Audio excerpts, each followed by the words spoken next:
Hi, everybody. Welcome to another episode of Not So Wide Divide. We are here with Cody and myself this morning. Good morning. Tori had some other scheduling conflicts that couldn't be here, work calls, because, again, this is freebie. So we, again, excuse him, wish he was here, but unfortunately, he's not with us this morning. So Cody and I are going to do something a little differently. We're going to do something that talk about some topics that kind of off the wall from our normal conversations, but things that are still kind of relevant in kind of today's, I guess, culture. You know, something that's talked about and what we should do with it, and that's space and where we're at with it. You know, space is not just the moon anymore. You know, we're talking about Mars. We're talking about the UFOs, and I know a lot of for forever and a day it was this controversial taboo.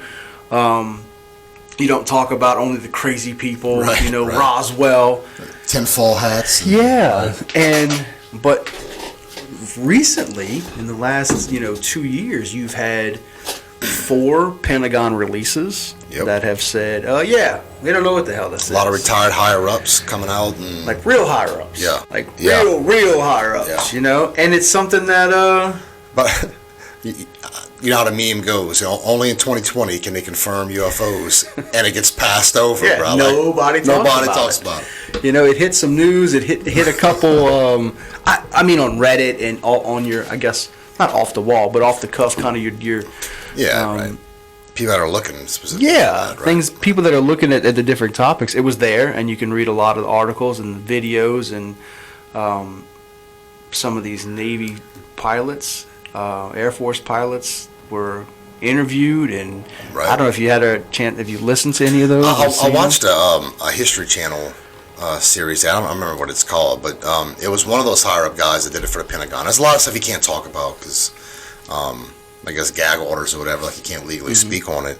But he knew where to go to get, and he talked to a lot of Navy pilots. He talked to a lot of like radar operators who were on the ships and stuff at the time that these UFOs were interacting with the jets. And it was him, a guy that worked for, I think, Lockheed Martin, like 2 or 3 other like really like credible in-field people, and it was really interesting, man. Like just, and I don't know if they're from outer space or if they're projects that are being worked on by the military, but it was pretty interesting just to see that come to light. And like you said, it's not, nobody's calling this guy a kook or saying he's crazy. Like, he actually got in and talked to some senators and put together a lot of legislative things that enabled us to actually get to the point where we're at now, where these things are being released.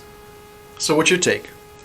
I don't know, man. I'm kind of torn. Like, I would almost like it to be, extraterrestrial, but still kind of, I guess, don't want it to be, at the same time.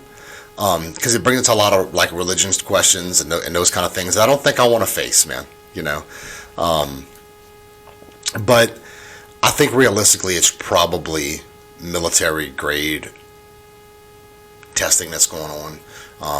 I know a lot of times these companies, like Skunkworks for instance, they'll have things that are the technology that they have is like 5, 6, 7 steps ahead of what we have on the market now, or even what the military has, and the military is way up ahead of us, in the civilian world.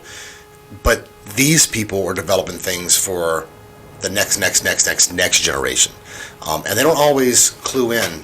If they're doing a test on a fleet out in the Pacific, they're not telling these people that they're doing these tests.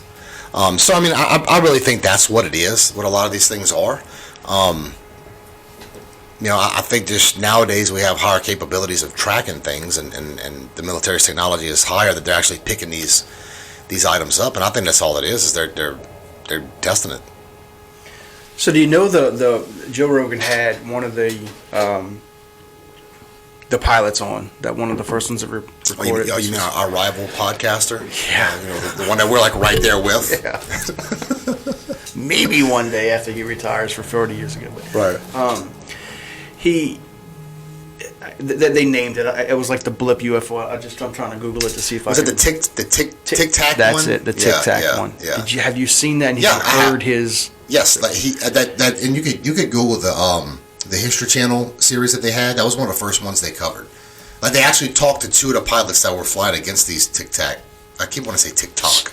Yeah. The Tic Tac shaped. But what's your take on that? As far as you have people like you said that are high military grade. These people have been doing it, and even had a scientist that videoed that looked at the video and said that the energy method that this particular flying object displayed cannot be explained by science. Known science. Right. So, just ladies and gentlemen, put y'all tinfoil hats on for a little bit. Exactly. And come down this rabbit hole with us. If you're able, if we have these top minds at a place like Lockheed Martin or Skunk Works or any one of these experimental type companies, if they were able to crack gravitational drives, right? Whether it's with magnets or whatever, I'm not a freaking scientist, bro. So whatever kind of drive the next generation drive is, if they were able to crack that, then that explains the capabilities of these Tic Tac shaped. I gotta say it slow because I'm like TikTok, like the thing. But that explains the capabilities of these unknown aircraft. But science hasn't cracked that yet. So to these scientists who are operating within the realm of what we know now, of course it's unexplained to them. Imagine taking like the drones that we have today and bringing it back, during World War II, and that thing flying over a battlefield. I get that, but these scientists would be like, "What the hell?" 40 years or 50 years of science. But think of the advancements that we've had just in our lifetime, man. Oh, I get it, but what I'm saying and is they're way that past what we have out on the market, bro. What I would be willing to argue is that a scientist today that are on each side of that, like these people are creating these things and the other guys don't, but as soon as they see it, feel it, they can at least try to understand it and say, well, this is probably how they could be doing it. Right. These guys are going, ain't no freaking way. I mean, you have like some of your top scientists, public scientists in the world that can explain, the manipulation of two black holes and how it operates, but are looking at this and going, like you said, known science today, right? And even known science, fabricating known science and destructing it and trying to rebuild it. That is something that is still. Well, they say that like we operate in like a third dimensional space, right? And they can somewhat explain fourth dimensional areas, but they say that our minds, because of how we operate and the things that we know, can't even fathom fifth dimensional space. Like it's hard for them to even explain it. It's one of those things that they know could be out there, but they can't even come close to explaining it because our minds can't even go there. Yep. So I mean, who knows, man? Who knows? So yeah, it's pretty. I don't even know.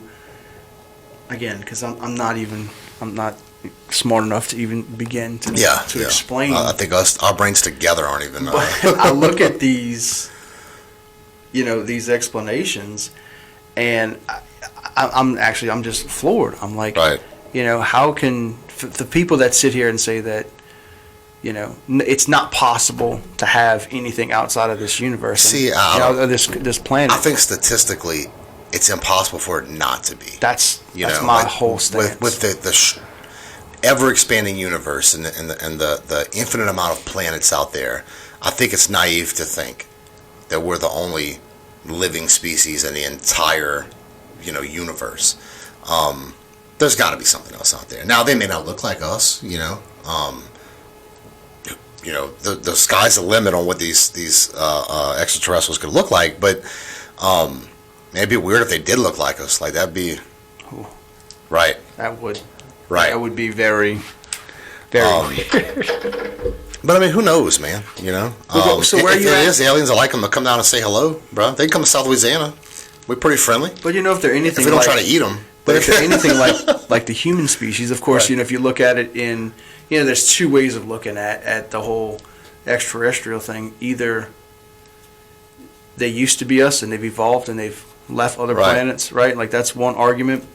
And if they are, then by those standards, they're conquerors, right? So if they've left this planet however long ago and now it's back in a place where they may visit or however space Right. travel happens, you know, we could get our ass kicked because we are definitely like we don't even know what they are. So how do you Right. fight it if Right. that's a But I think, I mean, and who knows, man, but you would think that once you get to a certain level, because we look at things on the human side of it, and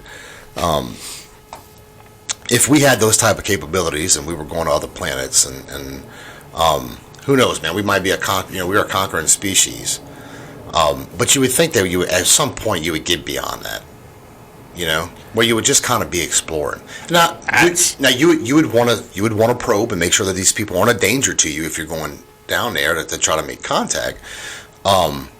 maybe that's what they've been doing for the last 40 years. They may have been, maybe testing us and watching us, you know. But you would think I mean, just look at us here. Like that, you know, we are a warring society, I guess, for lack of a better term, but we're also a caring and humanitarian, giving and curious society as well. You know, and I think if we ever got to a point where we can go to other planets, and our technology is to the level of these tic tac shaped things, if there's a person or a being inside of there, you know, I would think that us as a species would be more of the, if we saw a planet that was a little bit behind, how can we help? You know, but you gotta send probes down to make sure that your ambassadors aren't in danger. You know, you gotta have a military just in case the people you're trying to contact has one. So I mean, I could see both sides of it, but I mean, hey man, I would like to meet an alien. They're pretty cool. Look, I definitely. I mean, you probably have at some point, like you said, whether they look like us or whether they're a microbe or whether they're the freaking coronavirus. You know, like. Well, they're the coronavirus. But you know what I'm saying? Like I'm just saying, in a Right. viral microscopic, you know, it's still a living organism. The whole, you know, and I'll kind of go to the Mars situation. Like, what's your feeling on that?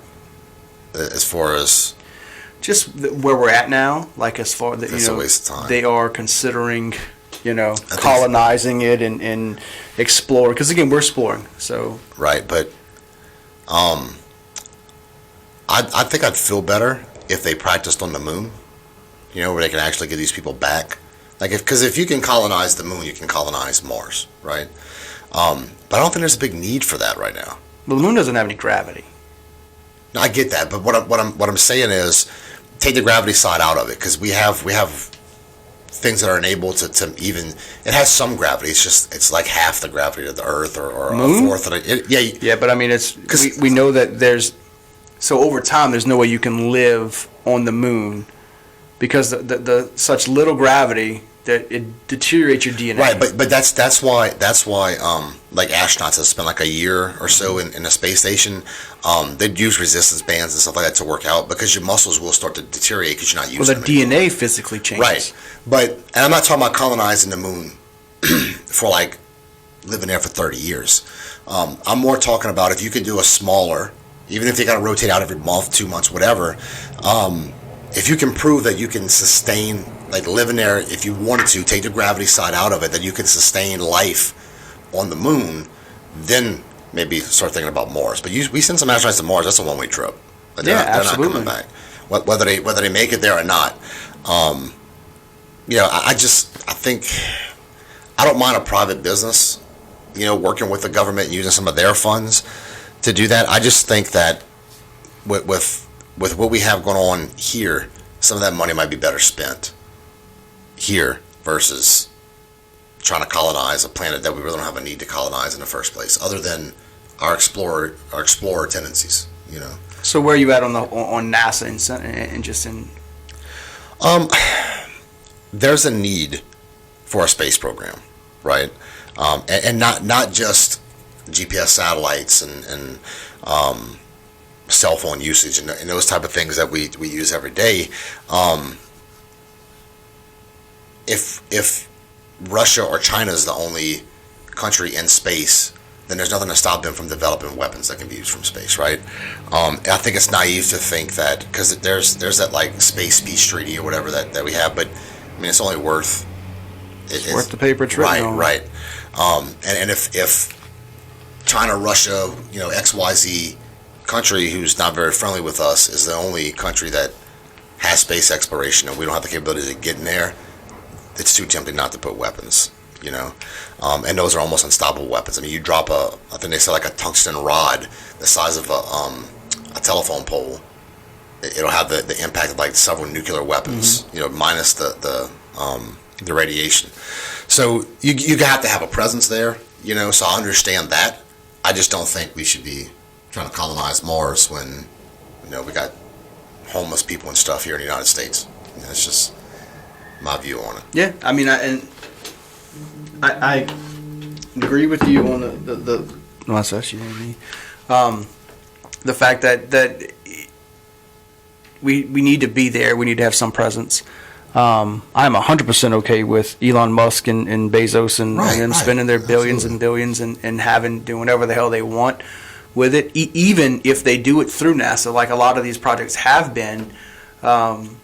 It's kind of been a joint venture that you have, these brainchild billionaires going with the government and saying, hey, look, like, we want to do this because, I mean, man, for the last 30 years, the government has really done very little in the whole space industry, that wasn't helped by private, and I'm good with that. Yeah, I am too. Right. I'm good with them giving a little money. I'm good with them because you do have to have a plan B. Everywhere in life. I mean, something happens. Right, but that's what I'm getting at with. I don't mind them going. It's got to be cheaper to go to the moon. I would think. Yeah, I would think as well. I mean, but on this, it's like one of them things. Like I was going to use a Disney World analogy, but it's the wrong analogy to use to you. If you've been to one place and it's like, yeah, I've been to it, what's the point of going back when it's too close to be a drop-off spot, right? To have continued, to do continued explorations for it to be a point of, return, and but it's too close. But if your end goal is Mars, and you set the moon as our trial runs, I think the incentive's still there. So you believe we've been to the moon? Yes, okay. Yeah, I do. I mean, there's a I know, and look, I've seen them all, and look, they make a hell of an argument, especially when they get your conspiracy juices flowing. Exactly. But yeah, I think we've been to the moon. It'd be cool if we can look at that flag they planted up there, like from Earth. Maybe they should have brought a bigger one. Just to good point. To help prove it, but where you can still even today kind of look hit up that telescope and be like, look at us. Look at us, right? Yeah, that'd be pretty cool. But we've never been to the dark side of the moon. Right. No telling what's there. The Transformers. You see the movie? But they, I think we've been to the moon, and like I said, I don't have a problem if Elon Musk and them want to set up an Amazon station on the moon for rocket delivery, but I think if Mars is the end goal, that incentive's there, as long as they stay focused on where they're going. But as far as you got to start this exploration at some point. You have to have that. As a living thing, everything has an endpoint. This Earth will cease to exist, cease to be able to sustain life at some point, right? Maybe. And there's no maybe about it. I'm not saying it's not going to happen in a million years, but at some point, unless to bring you another movie reference, unless Thanos comes and snaps his fingers and wipes out half the population, we continue to grow. We run out of things. Human nature, we destroy things that I don't necessarily know if they. If you look at